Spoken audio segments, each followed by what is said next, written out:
Hey guys, in this video, I'm going to go through my 7 best futures bets for the 2024 AFL season, starting with my premiership prediction being the Brisbane Lions at $7. I think $7 is quite significantly greater than what this really should be. Have Brisbane priced more so the $4.50 mark. Reason being, even though they have the toughest fixture going into this season, we know they're really good at home, and even if they drop a few games at home this season, like last year, they are undefeated from 14 games at the Gabba.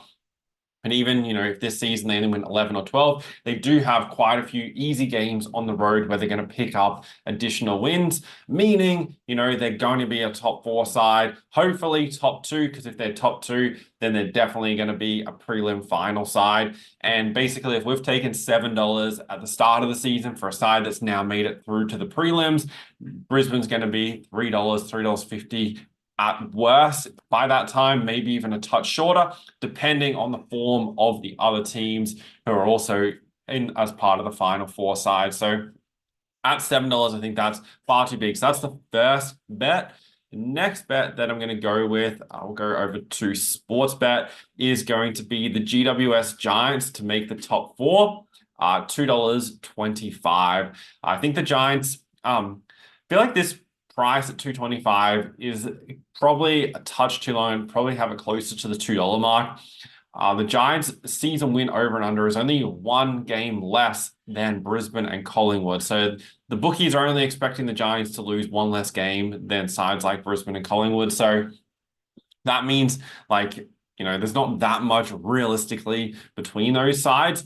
Also, GWS are a good side, both attack and defense. So they're really well balanced, which contributes to winning a lot of games and being a top side. Like in the AFL, you can't really just be really good in attack or really good in defense and be, a bottom 8 side in the opposite category. So GWS are nicely balanced. I think a key area they can improve going into this season is their home record. That's something they've struggled with pretty much ever since they entered the competition. Even last season when they went on that really good run in the second half of the year, made it all the way through to 1 point shy of a grand final. That should motivate them to start this year well. And also they have a fairly similar draw to last year. So if they can improve their performance at home, pick up an extra couple of wins there, I think they're definitely a top 4 side. I do have it, fairly compressed in my ladder prediction in the other video you might have seen, but between realistically like 2nd and 9th on the ladder, or even 8th. 2nd to 8th is fairly compressed, but I think the Giants are one of those sides that can really push into the top 4 based on what they did last season.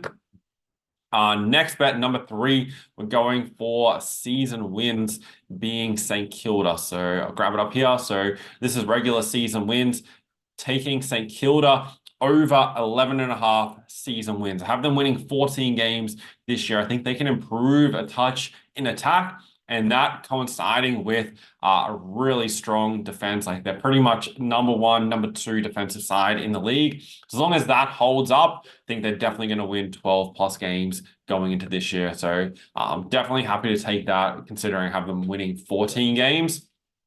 Next, we're going with Adelaide to win over 12.5 games. So next we're going with Adelaide to win over 12.5 games with Sportsbet. You can take this with Sportsbet or Tab, $1.87. So the Crows need to win 13 plus. They're kind of like the opposite to St. Kilda. St. Kilda are the strong defense, poor attack. Adelaide is your number 1 attacking side. Their numbers last year were even better than the Brisbane Lions.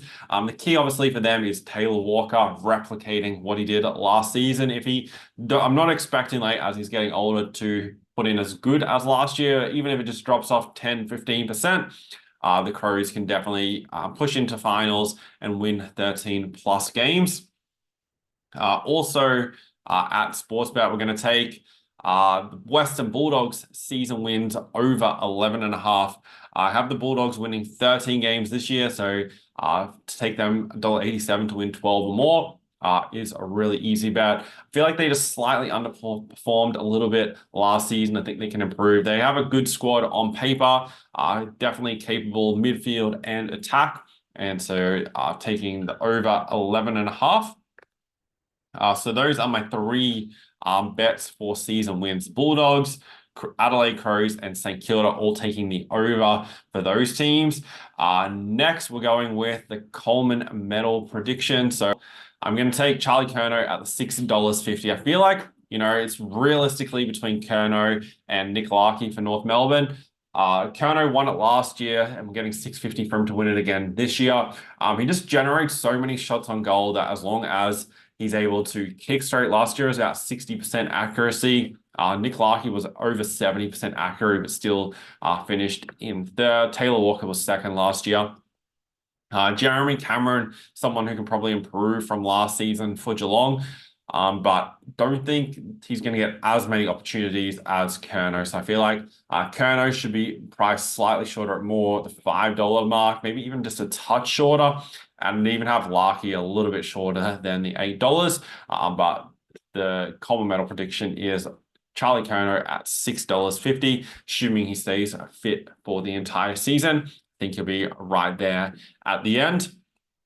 And then our final bet over on the TAB is we're going with the West Coast Eagles to have the most losses. So here we go, most losses. West Coast at $2.35. I'm really surprised, like the Eagles at $2.35 here in North Melbourne's at $2.50. You can see more upside, like both sides only had 3 wins last year.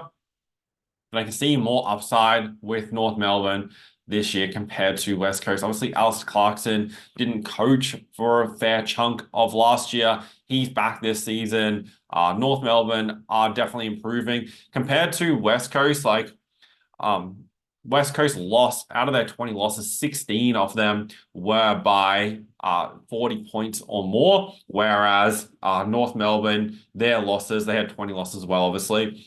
Only 7 of them were by 40 plus points. So they are staying in games a lot more consistently. So 235 for West Coast. Definitely happy taking that as a team with the most losses. So those are my 7 best futures tips for the upcoming AFL season. All season long, I'll be doing previews, giving out tips, predictions based on statistics, data, analytics, using the Bet Finder software and the betting trends from historical results of the AFL. So make sure you subscribe and follow along, turn on notifications so you don't miss any of the bets. Talk to you guys soon.